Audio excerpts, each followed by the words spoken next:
La cuisine, avant tout, c'est un partage. La cuisine se pratique avec passion. Si on n'a pas la passion, c'est un métier qui est très difficile.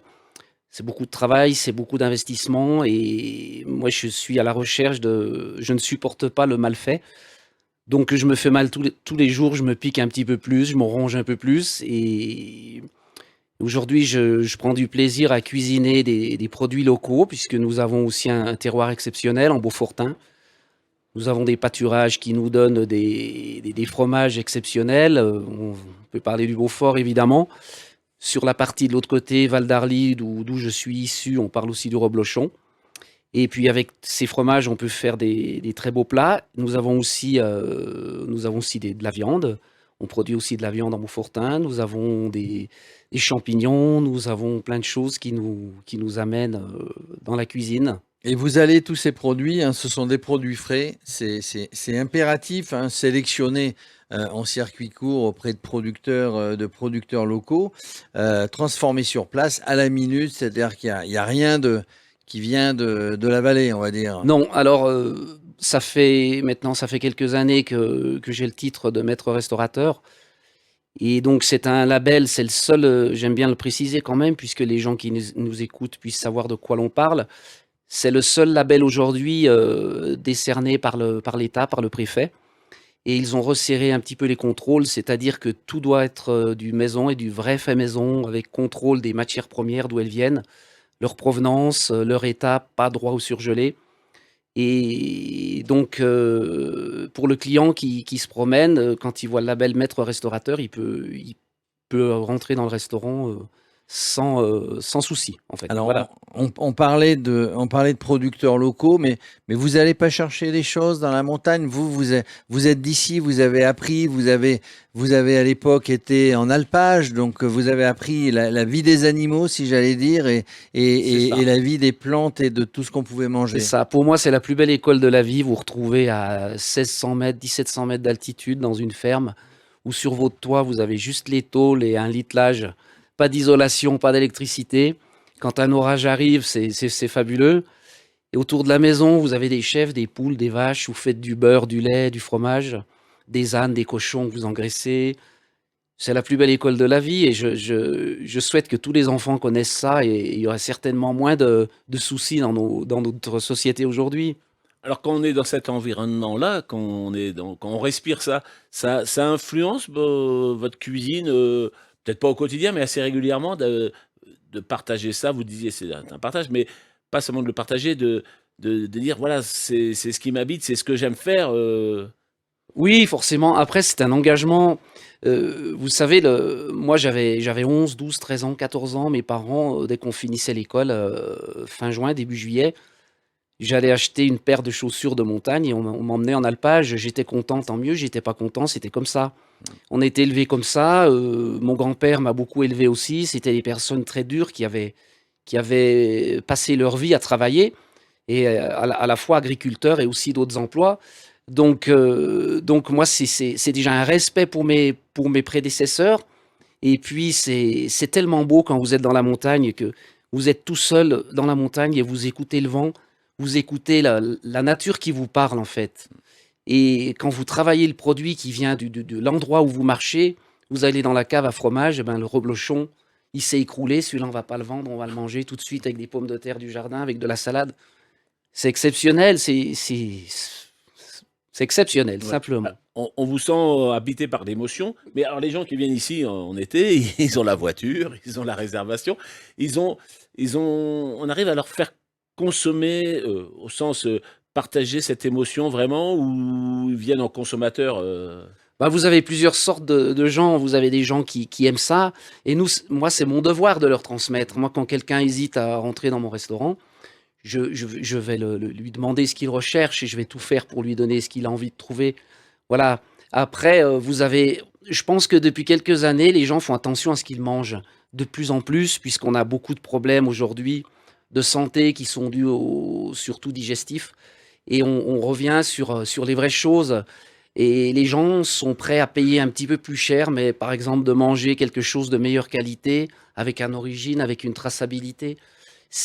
Pour moi, c'est mon travail, c'est de leur transmettre tout ça et de leur faire savoir qu'est-ce qui se passe. On sent dans votre restaurant que vous êtes vraiment à l'écoute des clients.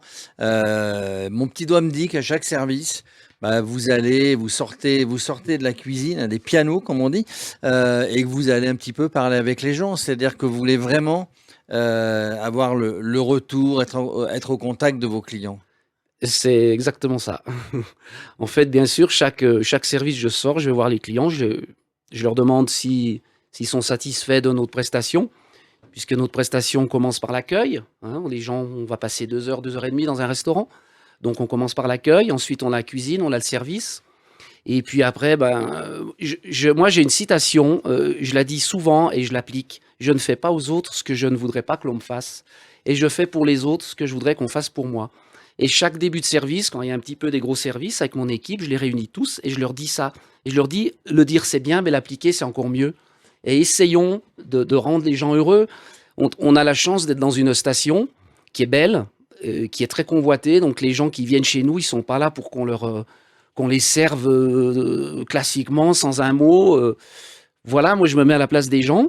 Ils nous posent plein de questions. Ils me posent aussi des questions sur le vin qu'on sert à notre table, sur nos vins régionaux. Je connais tous mes propriétaires, j'aime bien leur expliquer. Je les emmène dans la cuisine s'ils veulent venir voir ma cuisine, comment ça se passe. Et puis voilà. Et puis à la fin, depuis quelques temps, il y a un petit air d'accordéon qui se produit en plus. Donc c'est un moment convivial et qui fait vraiment plaisir aux gens qui viennent nous voir. Et du coup, tout à l'heure, vous avez entendu, vous étiez avec nous, on parle des recettes, un défi recette. Est-ce qu'on vous demande parfois les recettes? Oui, alors on me demande Est-ce des que vous les recettes. donnez? Oui, moi je les donne. Après, si c'est une recette qui est vraiment compliquée, ce qu'il faut, c'est que la ménagère, quand je dis la ménagère, c'est la famille qui est dans le restaurant puisse refaire, par exemple, la fondue, hein, très classique. Moi, je la donne, ma recette, c'est pas un secret. J'ai des amis chefs surtout qui dévoilent absolument rien. Moi, ça me dérange pas. Est-ce que vous avez une recette familiale qui est ancrée en vous, que vous faites aussi au restaurant? Tout ce que je fais, en fait, dans le restaurant, tout a été testé, évidemment, et validé. Voilà, donc en fait, tout ce qui sort de ma cuisine, c'est passé par mes mains. J'ai aussi 4 personnes avec moi, mais c'est sous mon œil et sous ma supervision. Et c'est validé, et c'est comme ça, il faut pas que ça change. Et le mot qui revient souvent des clients, ils me disent: «Chef, surtout ne changez rien». Et j'ai appris avec l'expérience que le mieux est l'ennemi du bien. On veut toujours faire mieux, mais au bout d'un moment, quand c'est bien, il faut se dire c'est bien. Et plus on va essayer encore d'apporter, et souvent c'est là qu'on va compliquer la chose, et des fois on devient moins fort. Donc quand ça marche, on ne change pas. Et voilà. Et vous avez une recette de maman ou de mamie Oui, alors cachée, qui n'est pas forcément au restaurant, du coup, que vous faites chez vous? c'est plus des souvenirs un petit peu Des souvenirs? d'enfance, hein, puisque c'est mes grands-parents aussi qui m'ont élevé. Alors c'était la ferme, on arrivait à la ferme, il y avait la cafetière sur le fourneau toute la journée. On mangeait beaucoup de pommes de terre, donc sous différentes façons. Et ma grand-mère m'a transmis la recette. Alors, selon les régions, ils l'appellent farçon ou farcement. Et j'ai fait beaucoup de farcements avec ma grand-mère qui m'expliquait, et puis je peux toujours le faire, c'est toujours dans mon cœur. Ah, c'est quoi un farcement? Un farcement, la base, c'est une pomme de terre qui est râpée, qui est épluchée. Donc les pommes de terre, on les avait à la ferme, hein, c'était de la binge qu'on avait dans les jardins. Et c'est une pomme de terre qui est râpée. Et ensuite, on additionne selon les vallées. Il y en a mettre des raisins secs, des pruneaux. Et ensuite, on cuit ça dans un moule qui ressemble un petit peu à un moule à kouglof. C'est un moule avec une cheminée centrale. Alors, on tapisse de lard fumé, de poitrine fumée, et on met les pommes de terre là-dedans, et on cuit ça. Alors, il y en a, ils cuisent ça dans un bain-marie, dans un four, mais ça cuit environ 3h30, 4 heures de temps. Et c'était le repas un petit peu festif du dimanche, hein, quand la famille se retrouvait le dimanche. Et on mange ça avec des dios, des charcuteries locales, quoi. Et C'est puis un bon canon de rouge, une bonne c'est- mondeuse d'arbin, c'est extraordinaire. c'est tout léger, ça. D'ailleurs, on en a vu sur une autre vallée il y a quelques jours. On nous a dit que c'était la meilleure du coin. Moi, je veux pas dire. On me dit aussi, quand on vient chez vous, quand on aime le café, Oui, il y a une belle collection de oui, cafetières dans votre salle. oui. Alors ça, c'est en fait, on a démarré cette histoire tout simplement avec La famille, les anciens qui nous ont quittés malheureusement, et puis à la maison, il y avait toujours une cafetière, puisque quand vous veniez, quand les gens rentraient dans la ferme, les amis, c'était soit un canon de rouge, soit un bol de café, ou soit une tasse de gnôle, selon l'heure aussi. Donc les cafetières, avant tout, c'est une histoire, c'est un amour. Donc les cafetières, plutôt que de les voir partir dans une déchetterie ou dans une brocante, on a demandé à toute la famille de nous garder les cafetières. Et ça a commencé comme ça. Alors après, les clients, puisqu'on a beaucoup d'habitués, ça fait 29 ans qu'on est en place ici, donc les habitués viennent et d'une année sur l'autre, ils arrivent, j'ai un cadeau pour vous, il y a une cafetière dans un sac. Et aujourd'hui, je sais pas, il y en a 300 ouais, à peu près. 300 cafetières dans le restaurant. Ouais. Eh ben voilà, ça n'est pas que pour les cafetières qu'on vient dans votre restaurant, on vient aussi, mais on sent dans ce que vous nous dites qu'il y a un amour des belles choses, des bonnes choses. Vous avez décoré votre restaurant comme un chalet où